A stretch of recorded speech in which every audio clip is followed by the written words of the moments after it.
Perfecto. Entonces estamos hablando de la clasificación de los alimentos. Entonces las fresas, por ejemplo, son el digno representante de las frutas que más fácil se dañan. Sin embargo, no son las únicas que uno almacena de manera que no se vayan a dañar rápidamente. Por ejemplo, cuando abrimos ya una papaya, también la recomendación es almacenarla bien tapada, le llamamos con vinipel, por ejemplo, para que sea un cierre correcto, evitando contaminaciones dentro del refrigerador. Ahorita vamos a ver una serie de conceptos como contaminación cruzada, cuáles son, qué se recomienda para evitar las contaminaciones cruzadas, y preparé pues también un videito para ello. Tenemos, por ejemplo, postres o productos a base de frutas o de cremas lácteas, obviamente son clasificados como productos de alto riesgo, por eso la mayoría de la pastelería se consideran productos de alto riesgo. Jugos, zumos, néctares, frutas, hortalizas que se preparan, pues tienen la base es agua casi siempre, por lo tanto son de alto riesgo. Y pues una forma de hacer que duren es utilizando los conservantes químicos, ¿cierto? Cuando hacemos un jugo en casa, si no se consumen los primeros 2 días, ellos tienden a tener un cambio en el sabor de la fruta y por lo tanto eso es como el detonante de indicarnos que ese producto ya está variando de composición como tal. Los vegetales, dependiendo del vegetal procesado, pueden ser de alto riesgo, bajo riesgo o mediano riesgo. La confitería es de alto riesgo, principalmente porque la confitería está basada en uso de azúcar y el azúcar es un conservante natural de los alimentos. Entonces, cuando hacemos, por ejemplo, un bombón, hacemos una mezcla de sustancias y en el proceso se evapora el agua y cuando se evapora el agua queda solamente la sustancia confitada con azúcar y por ende tiende a ser un producto que dura mucho tiempo. Lo único que puede cambiar en una confitería, digamos como su calidad, es la humedad en la que se almacena. Entonces esa es la razón por la que a veces un bombón, por ejemplo, cuando lo compramos está como muy húmedo, como muy melcochudo, y es porque en el lugar donde se almacenó de pronto no tenía una humedad de alguna manera requerida o aceptada para ese tipo de confite. Los cereales y productos en base de cereales, pues estamos hablando de las harinas de trigo, de los arroces, del maíz, del sorgo, de diferentes cereales con los que se hacen habitualmente, digamos, como productos también de consumo muy cotidiano, como arepas, harinas, espaguetis, pasta, todo ese tipo de productos son a base de cereales y por lo tanto, como ya sabemos que se almacenan y duran eternidades, es porque su alto riesgo o su riesgo más bien es muy bajo debido a la cantidad de agua que es muy baja. Los panes y productos de panadería, dependiendo del tipo de panadería, puede ser o de alto riesgo o de bajo riesgo. Si son madurados, masa madre, pues habitualmente tienden a ser bajos. Si son de productos tradicionales con conservantes, pues tienden a durar un poco más. ¿Cierto? Los carnes y los derivados cárnicos también tienen o son considerados de alto riesgo, son los que uno pone una libra de carne que compra en la bolsita y la pone fuera de la nevera o inclusive en refrigeración y te puede durar días, pero cuando sacas la bolsa está llena de agua que ha destilado su mismo producto, es decir, no usted le ha adicionado agua, en la bolsa ha estado soltando agua que naturalmente su producto tiene y esa agua es la que fácilmente daña el producto porque los microorganismos se alimentan principalmente de agua. Entonces, cuando el alimento tiene mucha agua, tiende a ser una oportunidad única para que ese alimento alimente muchos microorganismos y ese alimento tiende a dañarse facilísimo. Los huevos, así no crean, es un producto de alto riesgo porque son provenientes pues de las gallinitas habitualmente, porque tenemos otros tipos de aves que nos producen huevos y son consumibles y son porosos. Entonces, hay recomendaciones que cuando tenemos huevos, los lavemos antes de cocinarlos, es decir, antes de hacer el huevo frito, cojamos el huevito y lo lavamos, pero no lo lavemos con días, digamos, con anterioridad, sino el día que lo va a utilizar, en el momento justo que lo va a utilizar, porque la cáscara de los huevitos son porosos y cuando se lavan con mucho tiempo, termina ingresándole agua indirectamente al huevo que daña más fácilmente el producto. ¿Listo? Entonces, la idea es hacer un lavado adecuado de los huevos antes de su uso, pero no con anterioridad, sino inmediatamente cuando se vaya a utilizar. El azúcar, pues como les venía diciendo, con la confitería es un conservante natural, es el que ayuda a que las mermeladas, por ejemplo, y los confites se conserven mucho más, porque al evaporarle el agua se concentra el azúcar y hace que los microorganismos no puedan tener agua para, digamos, procrearse o multiplicarse o proliferarse, como se dice técnicamente. Entonces el azúcar naturalmente es de bajo riesgo. Y los alimentos para usos nutricionales especiales se consideran de alto riesgo también porque pueden naturalmente tener mucha cantidad de agua. Tenemos, por ejemplo, las posibles causas de contaminación. Entonces ya vamos a comenzar a ver. Recuerden que ahorita definimos que un alimento es toda sustancia natural o artificial que me provee al organismo las necesidades que pueda tener, ya sea de energía, de vitaminas, de macronutrientes, de micronutrientes, de proteínas, etcétera.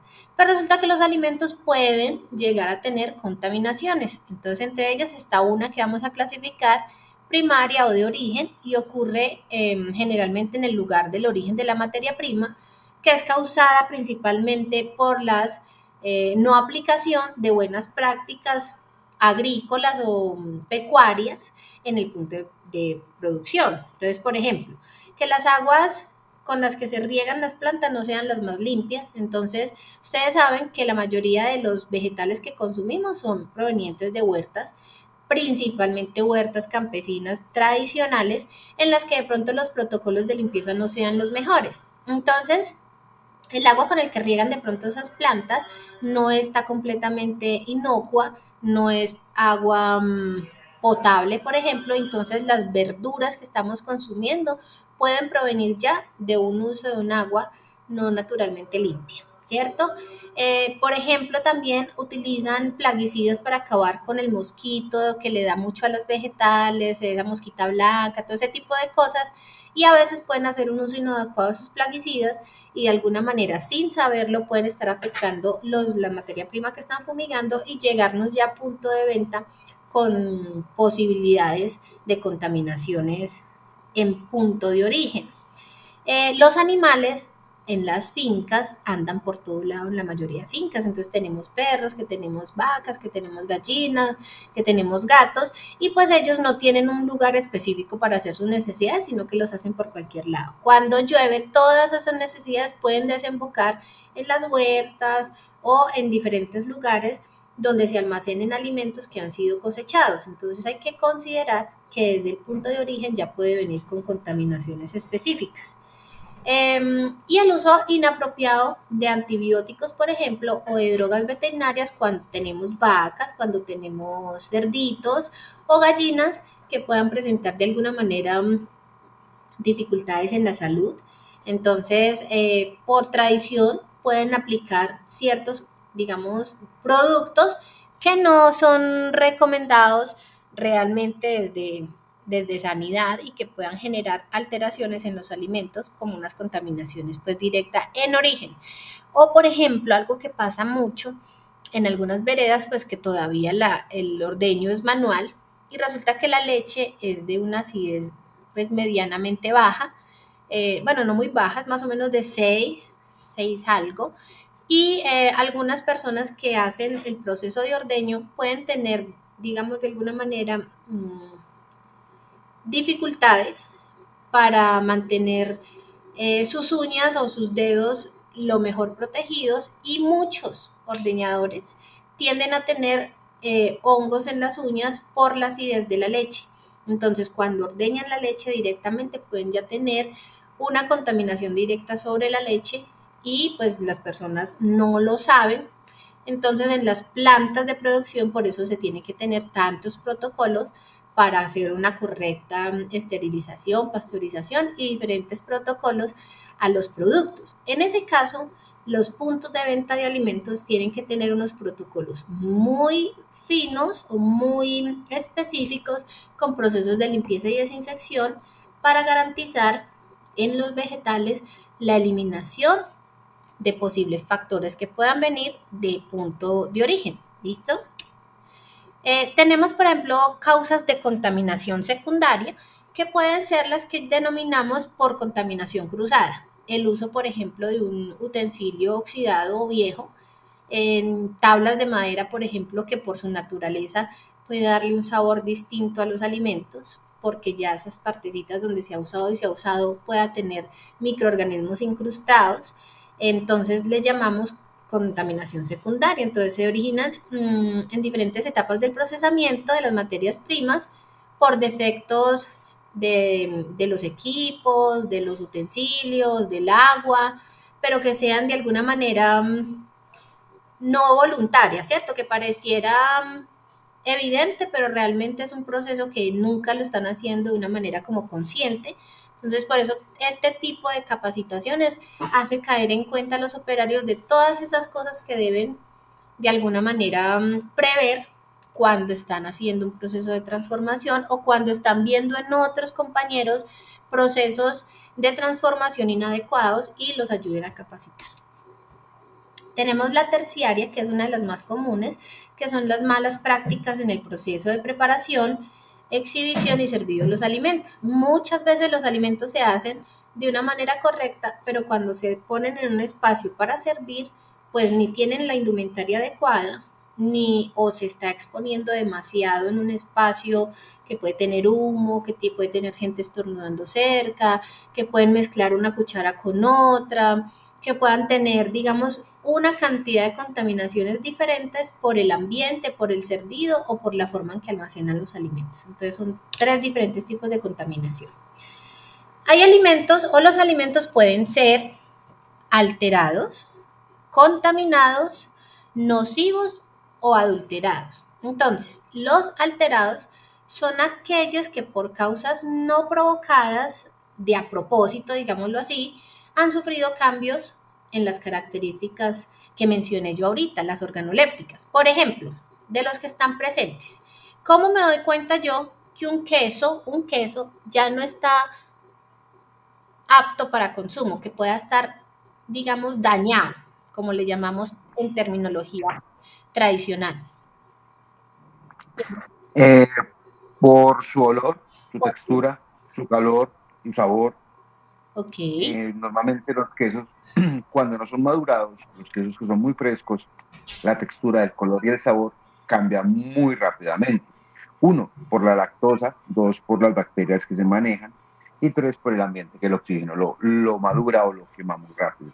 Entonces es muy fácil reconocerlo por eso. es correcto. Lo mismo pasa en diferentes tipos de productos con diferentes características. Entonces, temprano, creo que Laura me mencionaba que las carnes tienden a cambiar de color. ¿Qué color se ponen? Verdosas, oscuras, también se ponen viscosas, como lo que llamamos nosotros babosas, y su olor es muy fuerte, es rancio, por la cantidad de agua sangrosa que pueda llegar a tener el alimento.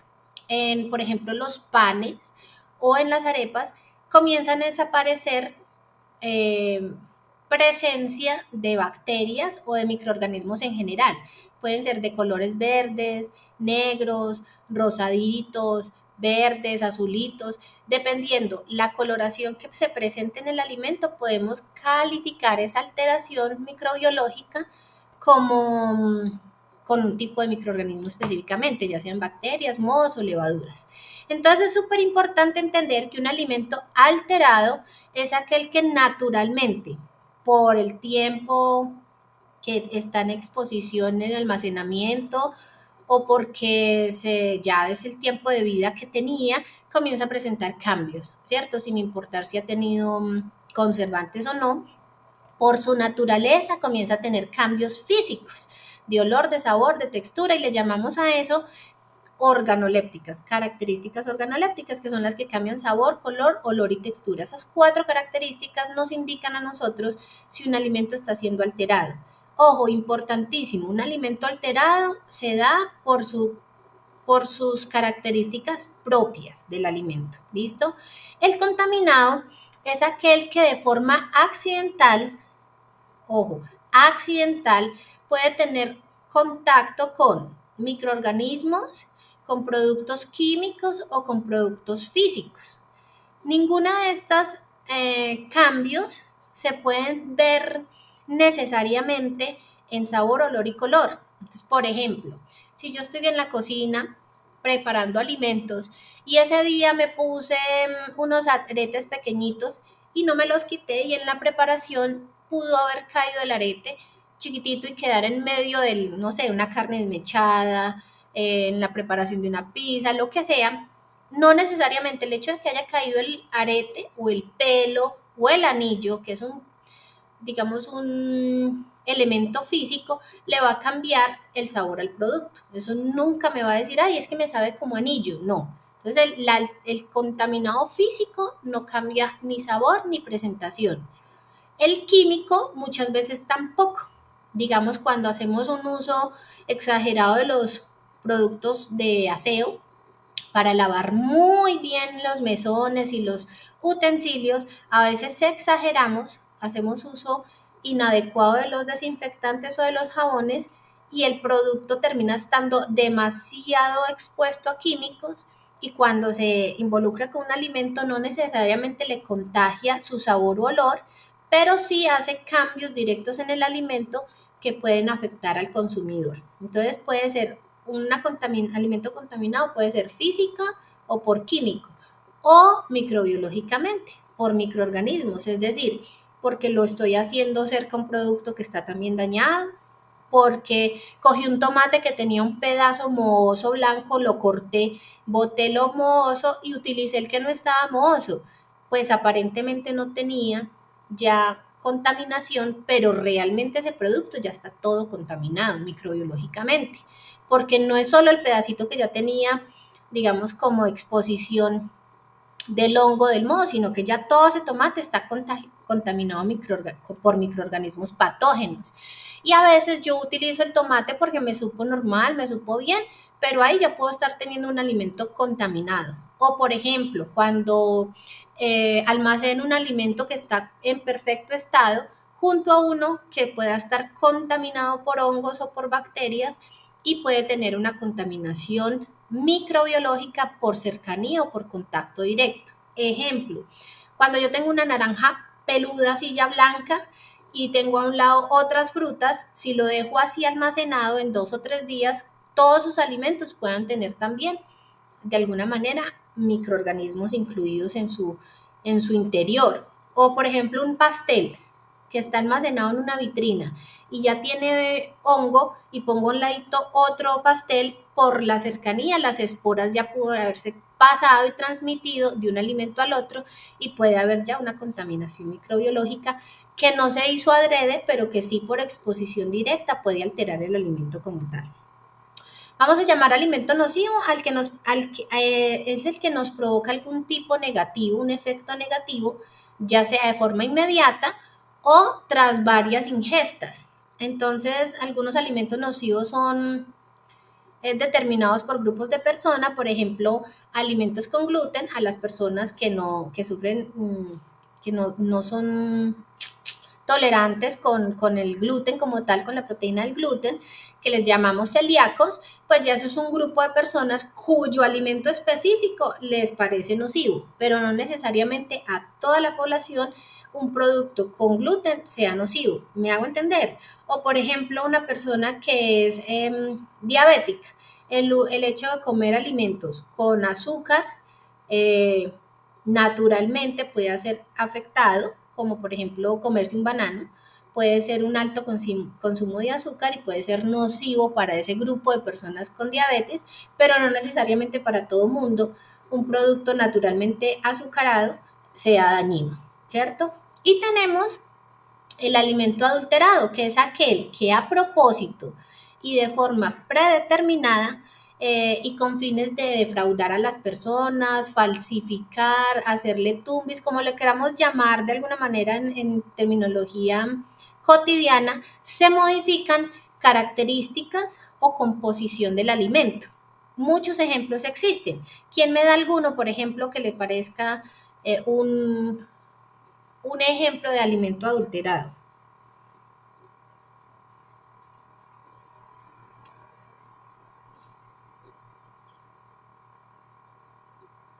Carly, Laura, María, el mismo Edison. El, El más común, ¿sí? el alcohol.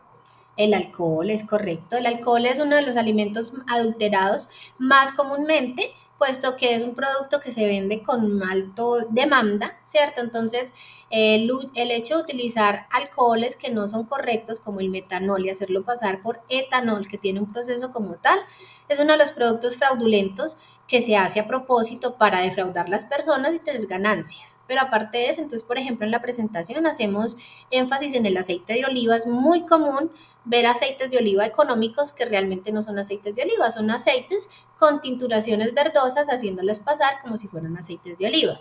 O por ejemplo, cafés, que sabemos que estamos en una época en que el café tiene, digamos, como una clasificación de café excelso y café tradicional o de consumo, y existen muchas personas que están transformando café y lo hacen pasar como si fuera un café de alta categoría, sin serlo de esa manera. O, por ejemplo, las leches. En algunas regiones del país, que la leche es uno de las materias primas más importantes de de las regiones, pues tienden a utilizar otros aditivos para mejorar la calidad de la leche, entre comillas, en las evaluaciones. Entonces, como la leche, por ejemplo, dependiendo de las regiones, entre más espesa o sólidos tenga, sólidos solubles que se miden por un aparatico, pues se supone que es de mejor contenido de grasa.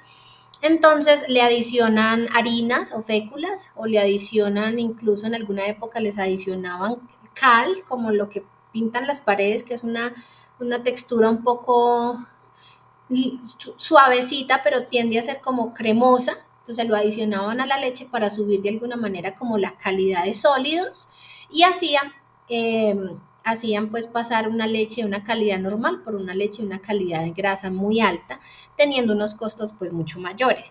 Y así por el estilo encontramos muchos productos que son fácilmente adulterados en el mercado, como los condimentos, incluso el cacao, el café, etcétera, como lo mencioné ahorita. O los pescados.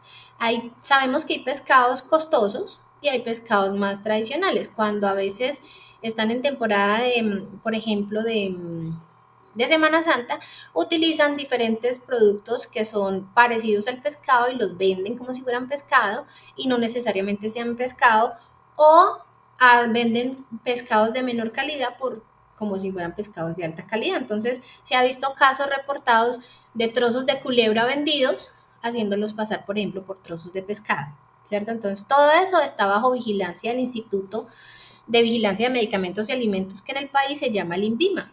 Ellos son los encargados de hacer todos esos seguimientos.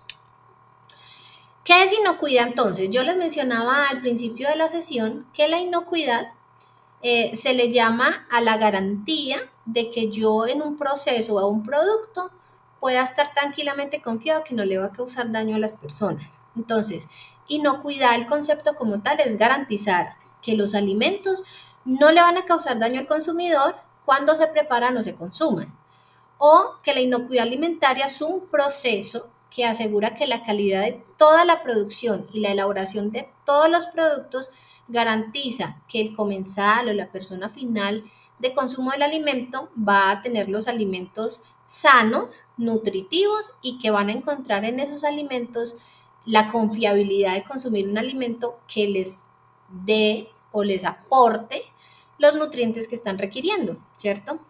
A eso hace referencia a la inocuidad. No se les olvide garantizar que su producto o proceso está hecho de la mejor manera y que no le va a causar daño. Entonces, para garantizar esa inocuidad, entonces vamos a ver especificidad ya de cada uno de los tipos de contaminación, de una manera un poco más desarrollada. Entonces, déjenme, yo les presento otra diapositiva diferente, que me parece a mí que tiene la clasificación puesta de otra forma. Tenemos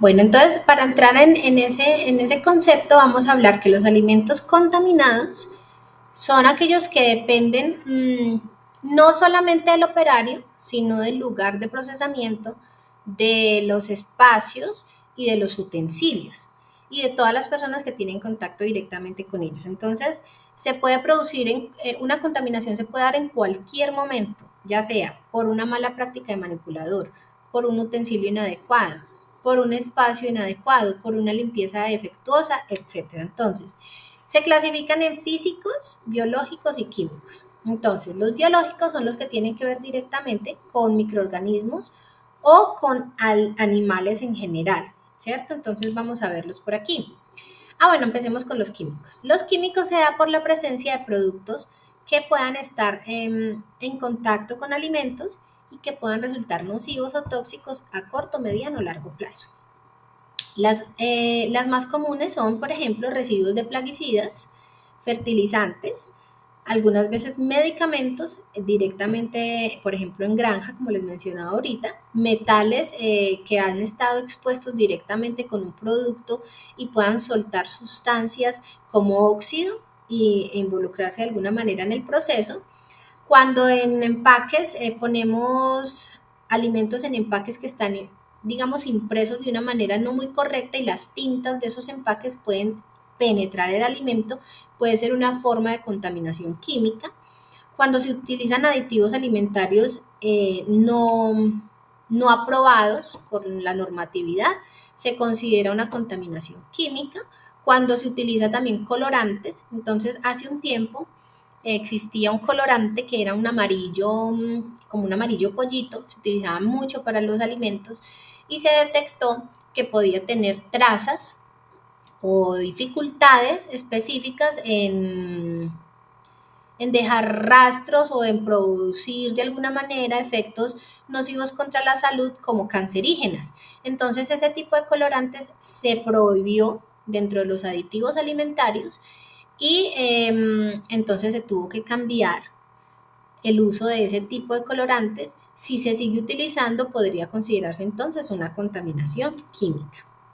Dentro de las contaminaciones físicas hay muchas. Las más comunes y las que atañen los manipuladores de alimentos son las que tienen que ver directamente con pelo, con pestañas, con uñas, con el mugre que puede acumular las uñas. O también podemos estar hablando de anillos, aretes, puntillas, tornillos, de máquinas, de tablas, de los mesones, de mil cosas que puedan estar directamente involucrados en un proceso de producción normal y que puedan llegar a caer dentro de un producto como tal. Experiencia, hace como 10 años, en alguna parte del país yo trabajaba como la ingeniera de procesamiento de alimentos para adulto mayor y en alguna ocasión una operaria no se quitó el anillo de matrimonio y le tenía que hacer una sopa como para 600 abuelitos que se repartía en esa ciudad durante toda la mañana después de hacerse la producción. La persona tenía que utilizar unas ollas gigantísimas para hacer porción de 600 abuelitos y utilizó pues para hacer la sopa y estaba haciendo todo muy bien y en una de esas, después de un determinado tiempo se dio cuenta que no tenía el anillo y resulta que el anillo se le había ido dentro de la sopa. Eso desembocó en despedida inicial, pues porque era algo que se les había advertido. De hecho, hay un formato en el que se verifica cómo está el operario, si ingresó, si se quitó los aretes, si está sin maquillaje, si está sin esmalte, todo ese tipo de cosas. Y de alguna manera mintió sobre el formato, pero además se tuvo que hacer un montón de cosas para tratar de mirar. Primero, si se encontraba el anillo en el producto que no fuera a generar en adultos mayores un atrancamiento por la sustancia. Y segundo, pues es una contaminación física que podía alterar directamente el alimento como tal. Entonces, vemos que de alguna manera un uso de un anillo, de un arete, un piercing o de un tramo de cabello o de cana o lo que sea puede afectar directamente lo que llamamos la composición natural del alimento. ¿Listo? En contaminación biológica, pues los mencioné ahorita, ¿cierto? Son la presencia de microorganismos o incluso de organismos biológicos directos que puedan afectar un alimento. Entonces, cuando tenemos en el almacenamiento es muy común ver que si tenemos verduras, un tomate o cualquier vegetal tenga la presencia de un hongo y se vaya acrecentando a medida que pasan los días y pueda contaminar el resto de productos. Por eso es súper importante conocer también de inventarios para hacer constantemente una revisión y trasladar los productos nuevos para la parte posterior y dejarlo lo más antiguo adelante para que tenga una salida más rápida, no solo en los supermercados, sino en los puntos de producción, en las empresas, en los locales, en los establecimientos. Además, cuando tenemos alimentos almacenados en diferentes condiciones que no son aptas, pues tiende a generarse una humedad mucho más amplia y dañarse alimentos. Eso puede pasar mucho, por ejemplo, con los panes de las hamburguesas, que habitualmente vienen empacadas en sus bolsitas con unas fechas de caducidad relativamente eh, amplias para un trabajo de un tiempo completo, pero a veces se almacenan en lugares que no corresponden con una humedad muy alta y puede generar daños directos o muy rápidos en el material. Otras veces puede ser simplemente por la contaminación cercana que pueda tener con las basuras y allí puede haber presencia de mosca, la mosquita de fruta dulce, por ejemplo, o de mosquita que genera los residuos, o la suciedad incluso de los espacios, también llama moscas, cucarachas, o la presencia, por ejemplo, o el uso de ratones en el sector puede dejar sustancias como orines o heces que puedan afectar directamente y biológicamente un alimento. ¿Cuál será la enfermedad más común que se ha escuchado en los tiempos por presencia de ratones en almacenamiento? ¿Quién se acuerda de pronto?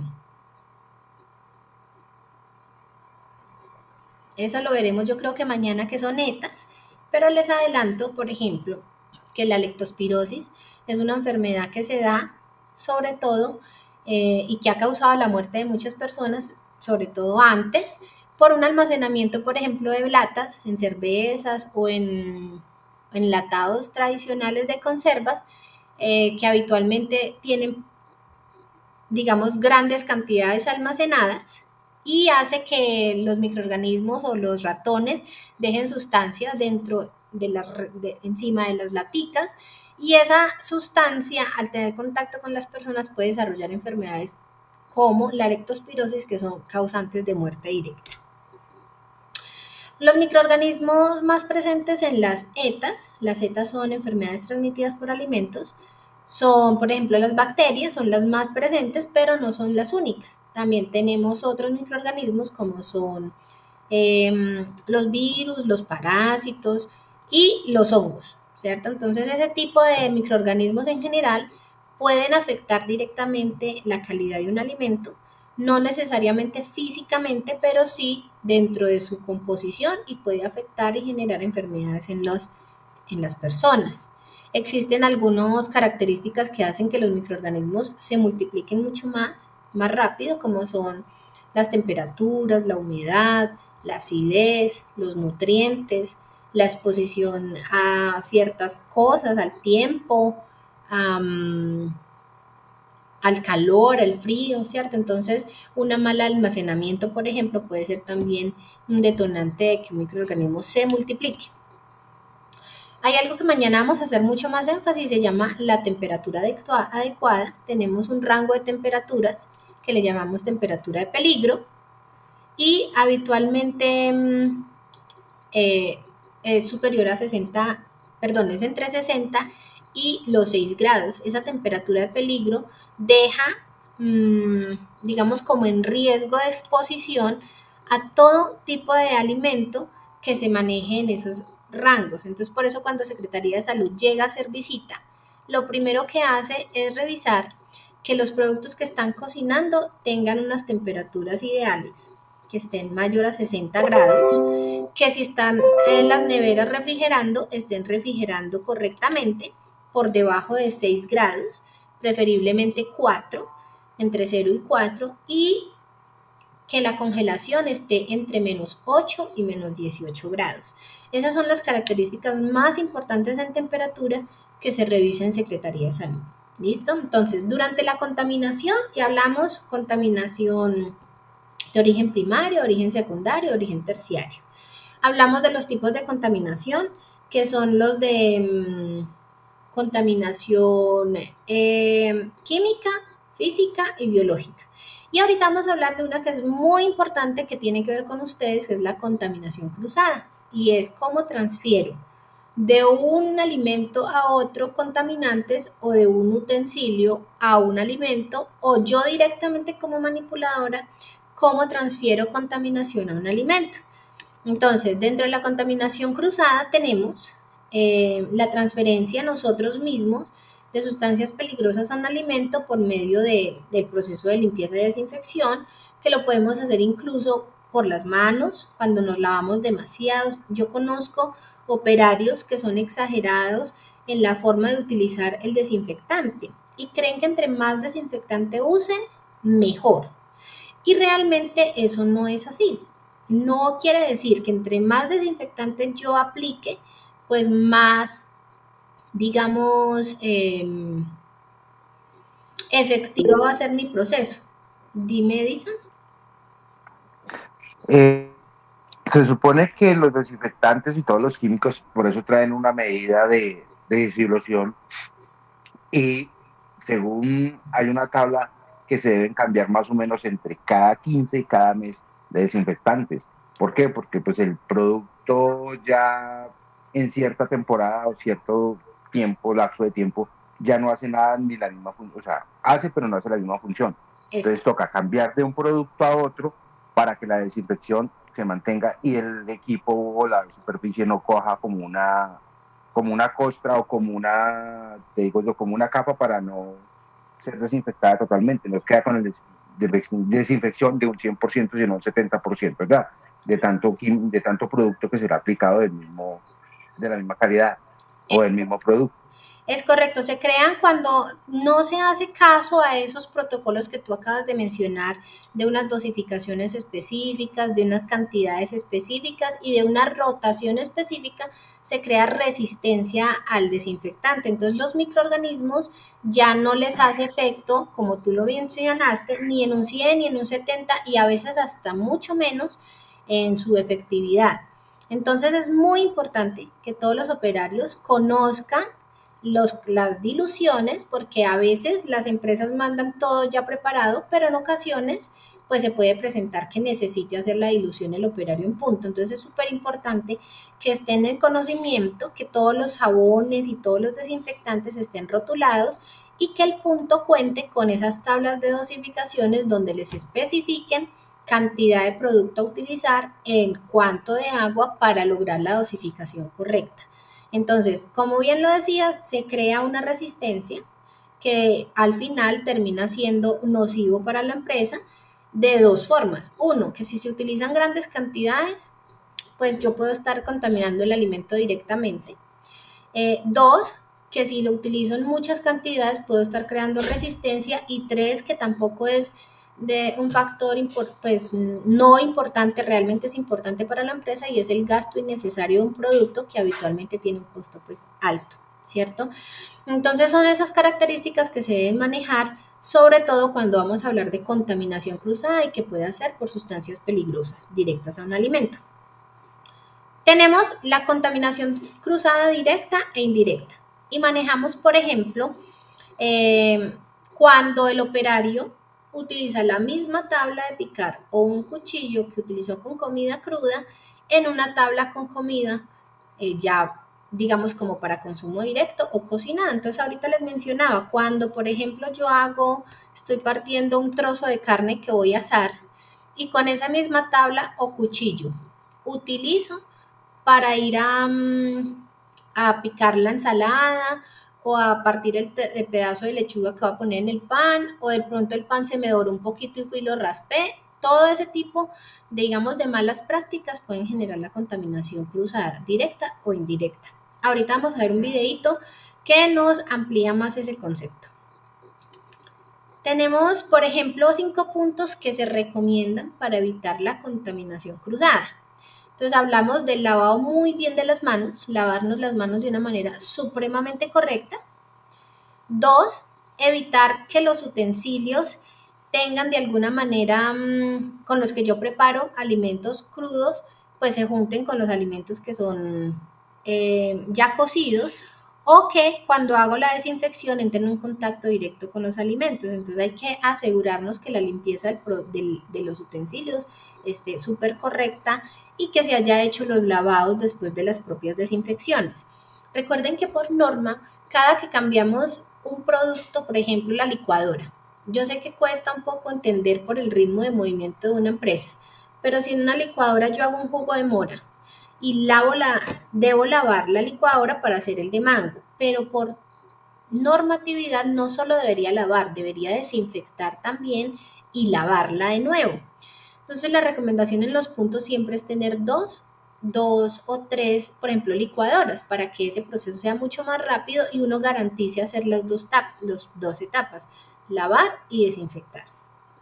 Cuando utilizamos trapos para limpiar, la idea es mantenerlo en una solución desinfectante con agua y gotas de cloro o yodo o el desinfectante que se utilice según el plan de saneamiento que cada empresa monta. Entonces está el Timsen, están los amonios cuaternarios, está el cloro diluido, tenemos yodo, tenemos diferentes desinfectantes que se utilizan para garantizar que todos esos utensilios que estamos utilizando para limpiar o los trapitos, cada que yo paso el trapito para limpiar mi zona de trabajo, estoy haciendo un proceso adecuado de higienización.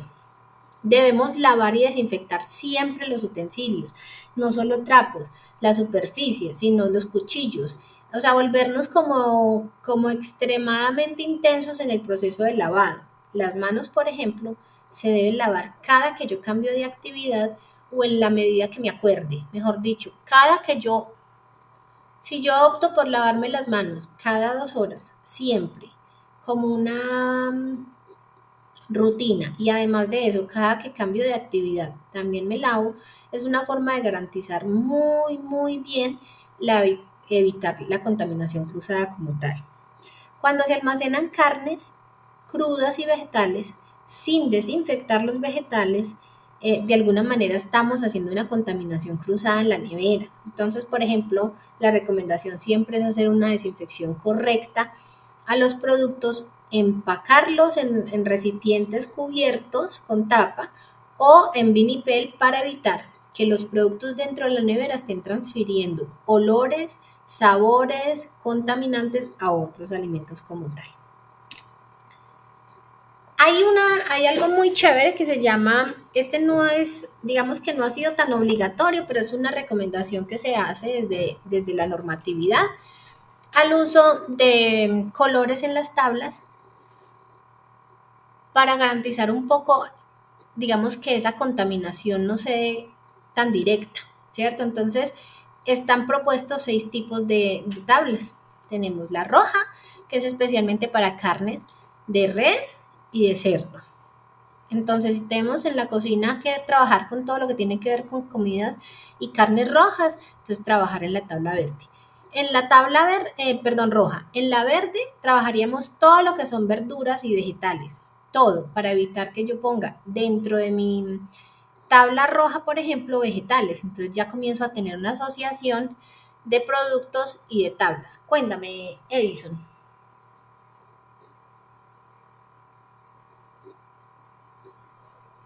¿Me levantaste la manito? Me pareció. En los puntos de nosotros, por ejemplo, nosotros no manejamos tantas tablas. Por ejemplo, nosotros manejamos solamente una tabla, 2 tablas por mucho. Nosotros manejamos la tabla blanca y la tabla verde, que es para las verduras, no manejamos nada más. Bien. Entonces, de alguna manera, por eso la recomendación es dada de una manera pues muy amplia, no es una exigencia, pero sí es una buena forma porque, digamos, de alguna manera ustedes manejan 2 productos principales, que son las carnes asadas, ¿cierto? Para la hamburguesa. Y la parte, digamos, como del manejo de los vegetales, lechuga, tomate, que vayan acompañando, digamos, la hamburguesa como tal. De alguna manera yo siento que es al menos una inclusión de factores que pueden ayudar a evitar la contaminación. En algunos puntos todavía tenemos falencias, en algunos lugares de la ciudad y de muchos restaurantes, del uso de la madera, que ese sí está prohibido por normatividad. No, eso sí, no hace muchos años la normatividad no lo quitó de la cocina de la tabla. Por Es eso pues es que la tabla acrílica es la que se utiliza normalmente ahora. Es correcto. Y sin embargo, y así con esa resolución vigente y con las secretarías de salud, aún tenemos presencia de tablas de madera y aún tenemos presencia de utensilios de madera en diferentes locales. Entonces, por eso, de alguna manera, el hecho solo de tener ya tablas que sean de material aceptado ya es un avance significativo para las empresas. Sin embargo, a medida que comiencen a ver, digamos, como implementaciones, seguramente a futuro tendrán eh, recomendaciones directas de conseguir la tabla específica de los colores correspondientes, pero lo importante es que se hagan medidas para evitar las contaminaciones cruzadas. Entonces aquí, por ejemplo, vamos a ver que las más comunes y las que más se recomiendan tener son la roja, la blanca y la verde, porque la blanca nos ayuda como a todo lo que tiene que ver con quesos, con todo lo que tiene que ver con cereales, que de alguna manera se utiliza bastante, como el uso de los panes para cortarlos en las hamburguesas, etcétera, el de vegetales que siempre va a ser la verde y el de las carnes que habitualmente es roja, a pesar de que algunos lugares utilicen la de pollo como en la carne, en la roja, pero lo importante es que implementen estrategias para evitar las contaminaciones como tal. Tenemos el concepto de contaminación cruzada a partir de utilizar paños en la limpieza. A veces hay lugares que manejan unos paños que son biodegradables, otros manejan los trapitos normales porque así aseguran que hacen un reuso de los trapitos haciéndoles una buena limpieza. La idea es no guardarse sobre superficies de equipos o áreas de preparación para evitar que se genere dentro de ellos mismos como esa humedad que es propia de los trapos cuando se ponen en algún espacio húmedo, que comienza a generar una humedad y termina siendo peor utilizar los trapos, tanto por olor como por repartición de microorganismos por todas las áreas. Es decir, no hay cosa peor que le limpien a uno una mesa con un trapo sucio, porque queda en la mesa oliendo terrible y puede que no estaba contaminada y terminó siendo supremamente contaminado todos los espacios. Entonces, cuando hablamos de utensilios de limpieza, la idea es que siempre se hagan unos correctos abordajes para hacer unas limpiezas y unas desinfecciones y almacenarlos y guardarlos de una manera pues supremamente correctas. Dependiendo de la, digamos, como de las empresas, se encuentran habilidades económicas de diferente índole. Uno puede encontrar en algunas empresas pequeñas lavadoras, por ejemplo, dentro de los espacios de limpieza, para lavar todos los trapos, todos los delantales y todas las camisetas de los operarios, finalizando la obra para que quede directamente lavado y secado en el punto, pero pues obviamente eso significa una inversión bastante alta en la empresa que no es necesaria y no es obligatoria tampoco, pero sí manejar con correcta higiene los utensilios como tal. Dentro de eso es súper importante también mencionar que los utensilios según normatividad no deben ser de madera, deben ser incluso plásticos. Hablamos, por ejemplo, del palo de los traperos, las escobas y cualquier, digamos, escobillón que necesitemos. La idea es que sean de material de plástico o metálicos, pero no de madera. Según la norma y la resolución 2674, la nueva, sabemos que la resolución 2674 trajo de alguna manera como una modificación del decreto y de alguna manera el ítem más importante que se maneja en esta resolución es la asignación no solo de un registro sanitario para todos los productos que se van a comercializar, sino una clasificación del permiso, de la notificación o del registro sanitario, dependiendo el nivel de contaminante de alguna manera o de riesgo de salud pública que pueda tener el alimento. Entonces yo se los mencioné temprano, todo lo que se puede dañar fácilmente como productos lácteos y cárnicos requieren registro sanitario y pasa de tener 10 años a tener 5 años de vigencia. Además, pero es importante saber que ese tipo de productos son los más costosos para sacar el registro sanitario. pero después de 5 años el propietario del producto y del registro puede solicitar una renovación y la renovación ya no es tan costosa como la primera vez que se saca el registro.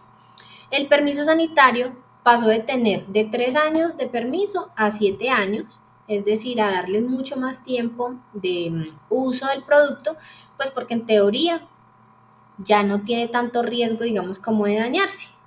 Y se creó la notificación sanitaria, que es aquel que tiene en Colombia 10 años para hacerse, digamos, uso del certificado como tal y poder comercializar alimentos. Eso es lo más importante que se debe conocer para poder yo meter en un supermercado, un éxito, alguna cadena de almacenes del país. Un alimento debe tener registro sanitario. Todo producto que se comercialice en cualquier cadena o superficie de alimentos debe tener registro, permiso o notificación sanitaria dada por el INVIMA. Y eso incluso incluye productos traídos del exterior, importados, y de hecho para poder exportar los productos también debo tener registro, permiso o notificación sanitaria, de tal manera que yo garantice que el producto que estoy sacando del país de alguna manera es idóneo e inocuo para la comercialización de alimentos. Ahora vamos a ver, permítanme por aquí, voy a compartirles una serie de videitos que me parecen súper claves a la hora de tener como claridad de una manera mucho más didáctica, ¿cierto? Todo lo que tiene que ver con lavado de manos, contaminación cruzada y lo que vamos a ver sobre respecto a ETAs, que es un inicio de la temática de mañana. ¿Listo? Entonces, permítanme un segundito aquí, yo activo un videíto.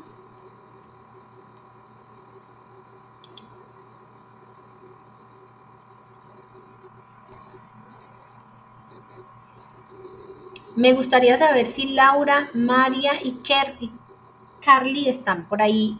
Qué pena que aquí se me... Señora.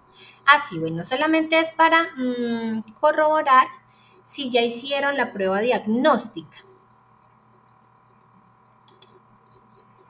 Sí, señora. No, yo se la he hecho.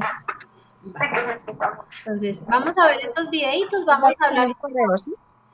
Sí, la idea es que veamos estos videitos, hablemos un poco digamos, como de la experiencia de lo que vemos en los videos, si les quedó claro las temáticas del día, socialicemos un poquito con respecto a las situaciones normales que ustedes tienen en sus puntos laborales.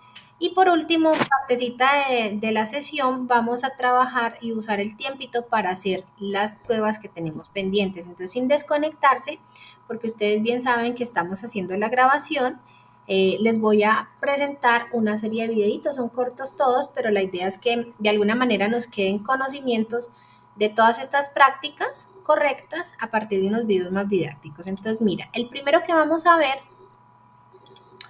es un videíto de lavado de manos que nos indica, por ejemplo, de una manera muy,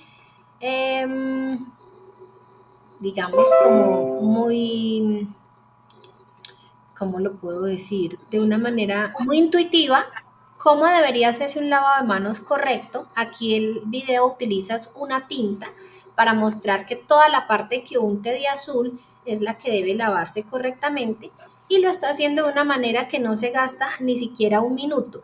Y vamos a ver que el lavado de manos de nosotros a veces no dura ni 20 segundos.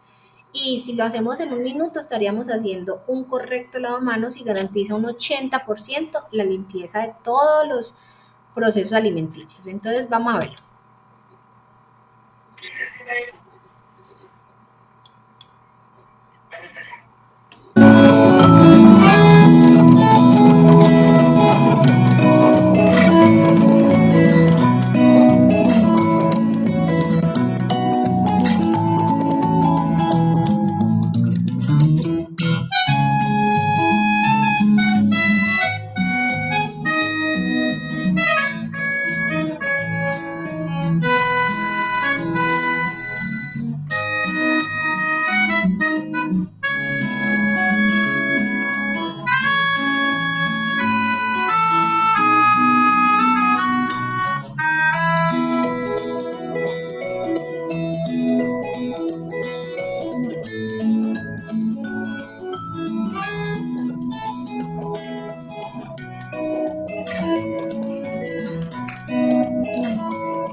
el videito es súper sencillo, es súper básico, pero nos va mostrando cómo cada una de las sesiones en las que lavamos nuestras manos debería en teoría verse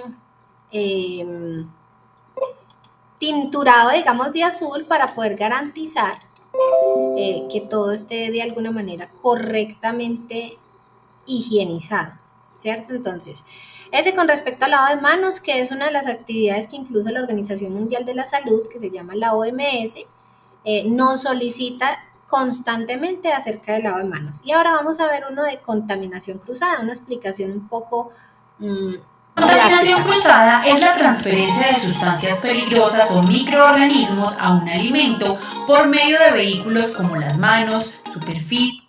Disculpa, ¿escuchan el video? Sí, yo sí escucho. Equipos y utensilios contaminados o directamente de un alimento crudo a uno cocido o listo para consumir. La contaminación cruzada ocurre por diferentes razones. Las manos del manipulador de alimentos no están limpias. Se realizan prácticas inadecuadas de almacenamiento de los alimentos. Se utilizan alimentos o ingredientes contaminados. Los utensilios, equipos y las superficies de preparación de alimentos no se limpian y desinfectan después de terminar un proceso. Se usa hielo contaminado. Cuando insectos o roedores entran en contacto con los alimentos. Cuando productos crudos entran en contacto con productos cocidos o listos para comer. Hay contaminación del alimento por parte de los consumidores finales. Hay contaminación desde áreas sucias a limpias. Existen en total 3 tipos de contaminación cruzada: de alimento a alimento, de manos al alimento y de superficies, equipos y utensilios al alimento. La primera contaminación es de alimento a alimento. Este tipo de contaminación se conoce como contaminación directa y se da cuando un alimento crudo o sin desinfectar, que por lo general contiene muchos microorganismos, se pone en contacto directo con un alimento que ya se encuentra cocido o listo para ser consumido. La segunda contaminación es de manos al alimento. Este tipo de contaminación se conoce como contaminación indirecta y se da cuando un manipulador toma con sus manos un alimento crudo sin desinfectar o toca una superficie, equipo o utensilio sucio, no se lava las manos y posteriormente manipula un alimento que ya se encuentra cocido o listo para ser consumido. El tercer tipo de contaminación cruzada es de superficies, equipos o utensilios al alimento. Este tipo de contaminación también se conoce como contaminación indirecta y se da cuando una superficie, equipo o utensilio se pone en contacto con un alimento crudo o sin desinfectar, no se lavan ni se desinfectan estos elementos y posteriormente se manipula sobre los mismos, un alimento que ya se encuentra cocido o listo para ser consumido. Muy bien, y ahora vamos a conocer cómo evitar la contaminación cruzada. Separar los alimentos crudos de los cocinados, tanto en refrigeración como a la hora de la elaboración. En la nevera siempre se debe colocar lo cocinado por encima de lo crudo y todo bien protegido en envases herméticos. Si se tiene algún alimento en proceso de descongelación, se debe colocar siempre en la parte inferior sobre un plato o recipiente, evitando así que caiga líquido de descongelación sobre otros alimentos o envases. Lavarnos cuidadosa y constantemente las manos con agua y jabón. Asegurar que todos los utensilios, equipos y superficies que se van a utilizar estén perfectamente limpios y desinfectados. Utilizar utensilios diferentes para tratar alimentos distintos. Fácil, ¿no? Como vemos, todo se reduce a ser limpios, ordenados. Listo. Bueno, cuéntenme ustedes, por favor, si en palabras de ustedes y en ejercicios de ustedes ya entienden que hay diferentes formas de hacer contaminación cruzada. Entonces tenemos ¿cuál? La de alimento a alimento, la de utensilio o equipo alimento y la de manipulador alimento. ¿Quién me da entonces un ejemplo específico de manipulador alimento? De su forma laboral, por ejemplo. ¿Qué podría ser una contaminación de manipulador al alimento? Con las manos sucias con los alimentos, pues, Muy bien. después de utilizar el celular.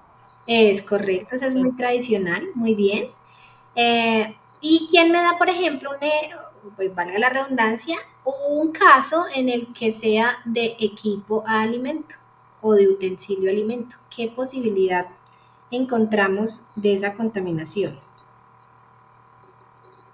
Cuando se utiliza los utensilios con los mismos, o sea, si uno va a hacer una lechuga y con ese mismo cuchillo uno puede, va o sea, y manipula por decir, un tomate, entonces ahí se está generando contaminación. Muy bien, muy bien. Y entonces, ¿quién me da un ejemplo de alimento a alimento?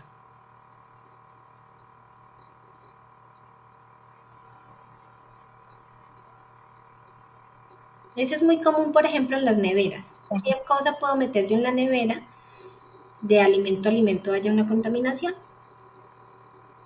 Pues también cuando uno guarda los alimentos y no los rotula o no le pone vinipel, entonces eso también puede generar contaminación entre alimentos.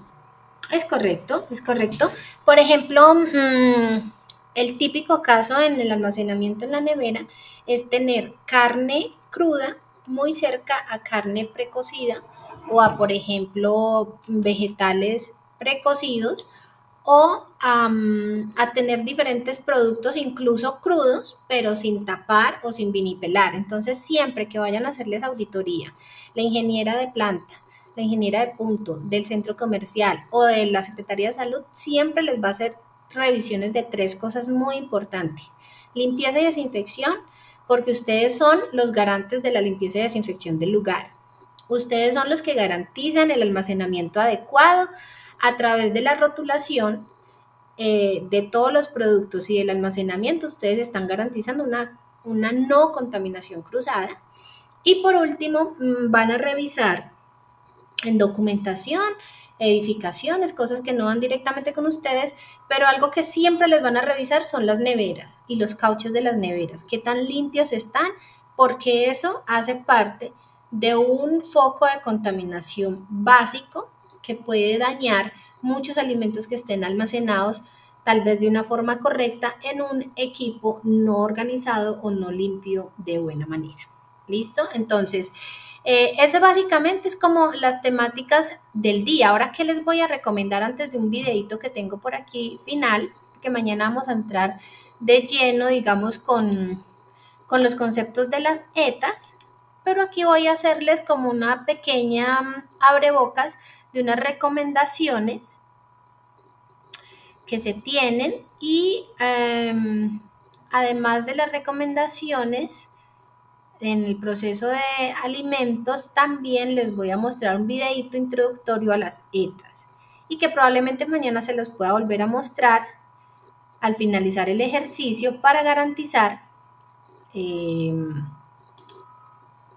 digamos, que esa compresión de las ETAs se haya dado de una manera correcta. Entonces, como recomendaciones dentro de los procesos de almacenamiento, ya les hablé de las temperaturas, ¿cierto? Todo lo que tiene que ver con las temperaturas es súper importante identificar lo que llamamos la zona de peligro, que va de entre los 6 grados más o menos o 5 hasta los 60 grados.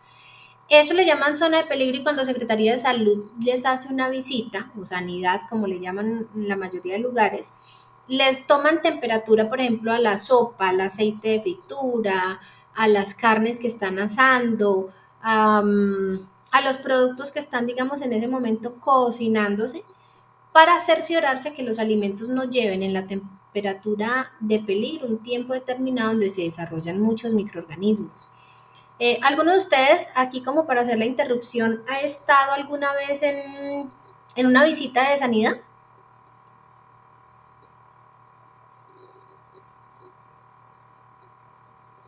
No. ¿No? Listo. En una visita de sanidad habitualmente llega a revisar absolutamente todo. Entonces, desde las neveras, la limpieza de las neveras, se agachan, toman foto por los pisos, las partes de atrás de los equipos, revisan que cualquier alimento esté rotulado de buena manera, revisan, digamos, fechas de vencimiento, hacen revisión de techos, pisos, paredes, limpieza, miran si usted tiene tapabocas, o sea, es absolutamente Todo lo que ustedes van a aprender en esos 3 días lo revisa Secretaría en 2 horas de visita o a veces un poco más o incluso un poco menos. Hacen una visita de todo y revisan cada una de esas cosas. Dentro de las recomendaciones que más se les da a todos los operarios es las que yo les vengo dando sobre limpieza y desinfección, sobre correcto almacenamiento y evitar contaminación cruzada, que es lo que vamos a hablar mañana o pasado con los residuos y plagas. Es importante dentro de las características de procesamiento contar con identificar que los equipos estén correctamente funcionando. ¿Cómo? Revisando que la temperatura de almacenamiento de las neveras esté máximo 6 grados de temperatura. La verdad es que debe ser de 5 grados máximo, pero hay, digamos, como una gabela que les da hasta 6 grados de temperatura. Y la congelación no debe ser ni en -1 ni en -2, debe estar mínimo entre -8 y -18 grados. Por eso hay unos formatos que en la mayoría de los locales tienen cerca los equipos para que diariamente se le tomen revisión a esas temperaturas tanto en la mañana como en la tarde y se cercioran que todos esos procesos estén cumpliendo de una manera adecuada y que tengan el equipo para medir la temperatura y que sus productos estén conservados de la manera correcta. Ahora bien, dentro de esos procesos, pues sabemos que muchos de los alimentos que tenemos en los locales siempre están congelados. Entonces hay que hacer un proceso específico de asignar o de prever la venta de alguna manera que se puede estar teniendo, eso lo tiene casi siempre el administrador de punto o el encargado, calcula la cantidad de alimentos que habitualmente se venden para hacer una congelación, una descongelación adecuada. Muy importante, nunca empacar alimentos sin una bolsa o sin un recipiente que lo cubra completamente, porque le cambia las características organolépticas al alimento, como por ejemplo lo que llamamos nosotros quemado. Que esa carne está quemada, que el frío la pone como una cascarón negro, o a las verduras también, y a la mayoría de los productos les cambia su sabor el exponerse directamente al congelador. Pero más allá de eso, que los procesos de descongelación se hagan de manera correcta. ¿Cómo es un proceso de descongelación de manera correcta? No se debe hacer en microondas, ni siquiera en el punto o en el botón que dice descongelación. No se debe hacer con cambios bruscos de temperatura en agua caliente o fría. No se debe hacer, digamos, sacarlo del congelador directamente a ponerlo en una bolsa con agua, ya sea frío o caliente, o ponerlo en la olla a cocinar directamente. No. Los procesos se tienen que hacer de una manera lenta y segura. Entonces, habitualmente en la muy mañana del día de trabajo o en la noche anterior, los productos que van a ser utilizados al día siguiente se bajan de la congelación a la refrigeración o se cambian de equipo. Por ejemplo, el promedio es que se vendan en el almuerzo 15 hamburguesas, entonces se bajan, no sé, de 15 o 20 lo que tenga evaluado en las proyecciones en la proyección de ventas del administrador, y se calcula la cantidad de carnes que se van a poner a descongelar desde el día anterior y para que el día que lleguen a producir o a tener cerca para la producción ya haya hecho una descongelación lenta toda la noche dentro de la refrigeración sin tener un cambio abrupto de temperatura. De tal manera que cuando se saque de la nevera a temperatura ambiente el cambio no sea drástico, porque esos cambios drásticos son los que activan microorganismos que pueden cambiar el sabor de los alimentos o activar posibilidades de enfermedades transmitidas por alimentos, ¿sí? Entonces, importantísimo, no hacer cambios bruscos de temperatura, y esto no solamente para el trabajo. Tomemos en cuenta estas recomendaciones para nuestra vida práctica, ¿cierto? Para cuando nosotros congelamos los alimentos y tenemos que salir a trabajar y entonces cogemos y echamos el trozo ahí grandote de carne a cocinar sin haberse descongelado, o cuando compremos nuestras carnes para procesar, digamos, en la semana, pues antes de congelar, porcionemos, de tal manera que no hagamos el error que muchas personas cometen, que es congelar, descongelar y volver a congelar, que eso es el peor error en manipulación de alimentos para activar microorganismos y muy seguramente les desarrollará ETAs. Esas ETAs, chicos, no solamente son que ustedes se enfermaron inmediatamente, mañana vamos a ver que las ETAs pueden aparecer días después y que la sintomatología no necesariamente es que le dé mal de estómago, dolor de cabeza o fiebre. Pueden ser muchos síntomas que uno confunde con otras situaciones. Entonces, súper importante que no solo para nuestras partes profesionales y operativas aprendamos, sino que lo hagamos para nuestra vida práctica también. No descongelar los alimentos en los mesones de cocina. En algunos lugares pues que tienen patios y lavaderos, utilizaban en cocas que metían en los tanques con agua. Es súper importante no hacer esos cambios abruptos, no exponerlos a temperaturas ambientes que puedan ser peligrosas para el consumo. Súper importante que la descongelación sea controlada, ¿listo? Y paulatinamente. La cadena de frío es específicamente la que se tiene desde el punto de fabricación hasta nuestra casa. Entonces, el punto de fabricación hace los productos en frío, ejemplo quesos o por ejemplo embutidos, y después de empacarlos siguen refrigerados, y después de refrigerados y almacenados se entregan en un carro que se distribuyen por la ciudad, y ese carro tiene una temperatura adecuada, o sea que en el transporte está teniendo una cadena de frío completa.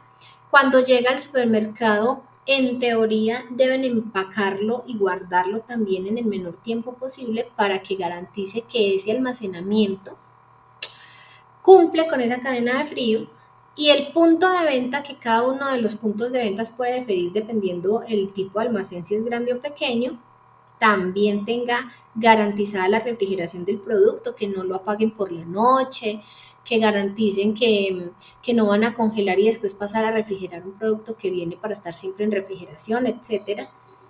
Pero también nosotros como usuarios debemos garantizar nuestra cadena de frío. Cuando vamos de mercado y compramos el mercado y después nos vamos a pasear 2-3 horas y llegamos a casa, ya el producto ha roto cadena de frío. Entonces es súper importante que el día que vamos a mercar, salgamos, merquemos, lleguemos, guardemos los alimentos, conservemos la cadena de frío en productos como cárnicos, lácteos y vegetales. Y por último, pues los productos que pueden estar a temperatura ambiente, y ya después hagamos otras actividades. Suele suceder que alguien compre unos embutidos y se demore 3-4 horas en llegar a casa, en almacenarlos y guardarlos, y después diga que el producto venía malo de la tienda, siendo que en realidad fuimos nosotros como usuarios quienes tal vez no garantizamos una cadena de frío. Este ejemplo es más que todo para la vida práctica de ustedes, más no para el punto de venta de comensal, pero sí es importante para la hora de ustedes recibir materias primas de un proveedor. Si no viene con las características de temperatura que se direccionaron en la entidad, no las reciban. Si las papas a la francesa que tienen que venir congeladas, no llegan congeladas sino aguadas porque venían a una temperatura que no es de congelación, no las reciban. O sea, es una característica de calidad que no se está cumpliendo. Y es súper importante, y por eso sé que tienen los formatos donde consignan los alimentos que llegan, a las temperaturas que llegan, a la hora que llegan y quién los trajo y quién los recibió. Porque ahí la responsabilidad se va rotando del que la trajo al que la recibió. Si una carne venía en malas condiciones y yo la recibí en malas condiciones, ya la responsabilidad no es del que me la trajo mal, sino de yo, mía, que la recibí mal, ¿sí? Súper importante tener esa claridad. En la contaminación cruzada ya lo vimos. Estos son ejemplos pues más gráficos, ¿cierto? De que ocasionalmente cuando estamos en plancha, cuando estamos en movimiento, cuando estamos limpiando y lavando y somos multiusos en un punto o establecimiento, podemos tener mucho más propenso la posibilidad de hacer contaminación cruzada.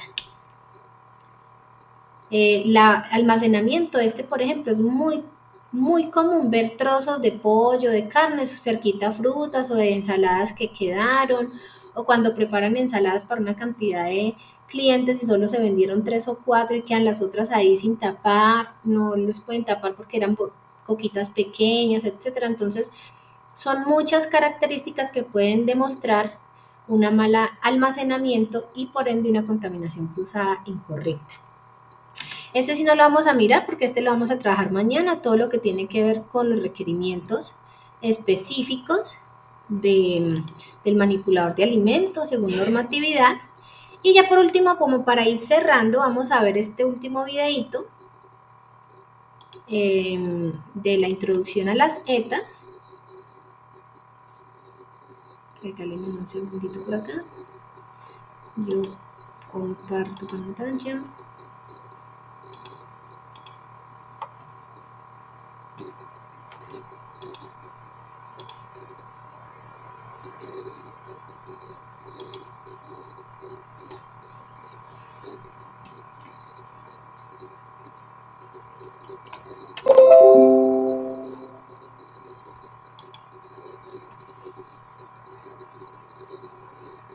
Intestinales, pudiendo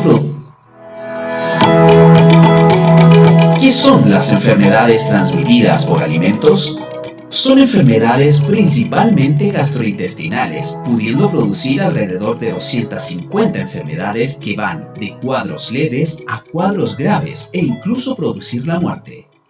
Algunos síntomas: malestar estomacal, cólicos estomacales, náuseas, vómitos, diarrea, dolor corporal, fiebre y/o dolor de cabeza. ¿Por qué se producen? Se producen por el consumo de alimentos o agua contaminados con parásitos, virus, protozoos, bacterias o sus toxinas, las que no son visibles al ojo humano.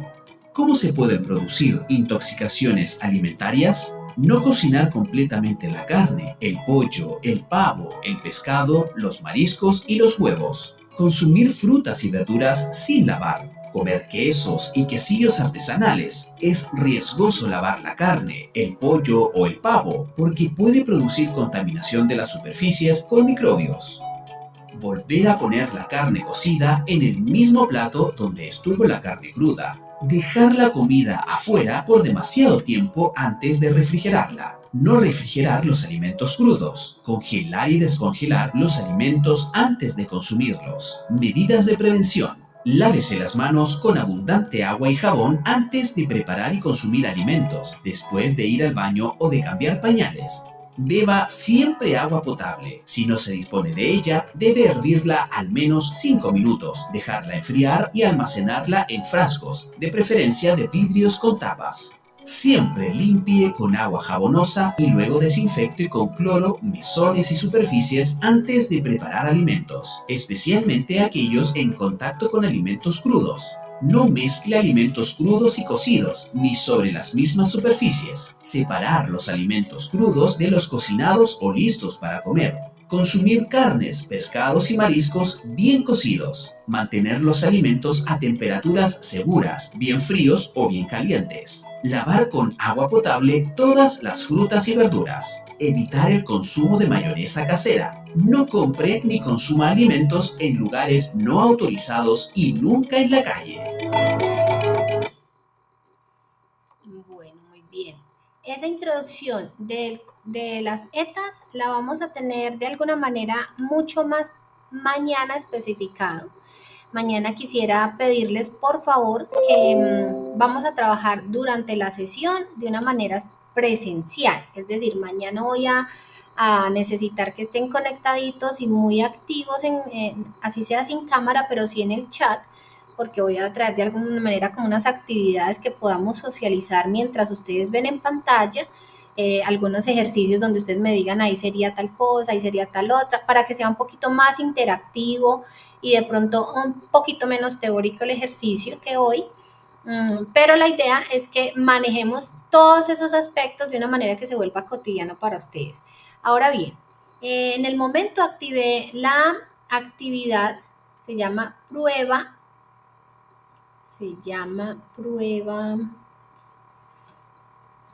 2, está en la sesión 2, dice prueba número 2, esa prueba número 2 es una actividad donde les pido que con sus propias palabras, es muy importante que respondan ustedes con sus propias palabras los conceptos que ahí les piden, ¿cierto? Porque la idea no es que googleen, la idea no es que vayan a Google y peguen la respuesta, sino que sea como un proceso de retroalimentación de lo que hemos visto en esta mañana. Son conceptos, esas más respuestas abiertas, por lo tanto, cuando yo las revise, tengo que entrar a cada uno de ustedes y revisar que la respuesta sea correcta. Se calificará sobre 100 puntos y cada que yo revise una tarea, les devuelvo la nota para que a ustedes les llegue la notificación de qué porcentaje sacaron. ¿Listo? ¿Quedó claro más o menos cómo va a ser el proceso de evaluación de de estos puntos y que el trabajo de mañana lo vamos a hacer un poquito más como comunicativo entre ambas partes, aunque el día de hoy siento que hubo una muy buena participación.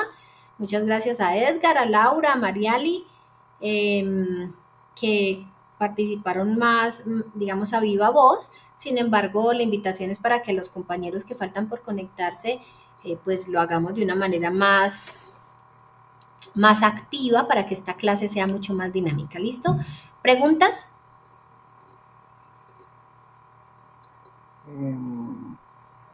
¿Cuál es la prueba que tú dices que es la segunda prueba? ¿Cómo es? Tenemos una prueba 2. Cuando tú entres, voy a mostrarles aquí más o menos, voy a compartir pantalla, regálenme un segundito. Aunque a ustedes les aparece exactamente como yo lo voy a ver, lo único que no les va a aparecer es la parte de las calificaciones, ¿cierto? Pero de resto, les va a ser igualito a lo que yo tengo acá. Cuando ustedes ingresan van a tener, se me perdió el mouse, van a tener el tablón, ya, van a encontrar aquí el tablón, que es donde habitualmente yo les dejo un mensaje o donde ustedes me pueden decir no lo encuentro, no me sale, no me aparece, cualquier cosa, ustedes lo pueden escribir aquí en anuncio de la clase, yo lo veo o me notifica el correo y entonces puedo entrar a revisar qué pasa. En trabajo de clase tenemos que hoy les subí un videito de malas prácticas de manipulación, que fue ese video que empezamos a ver solo que por, digamos, creo yo que por el internet estaba fluctuando mal, estaba muy lento, pero para que lo puedan ver completo si gustan. El lavado de manos, que lo vimos ahorita, pero desde un video específico de la OMS, que también es una invitación a un lavado correcto.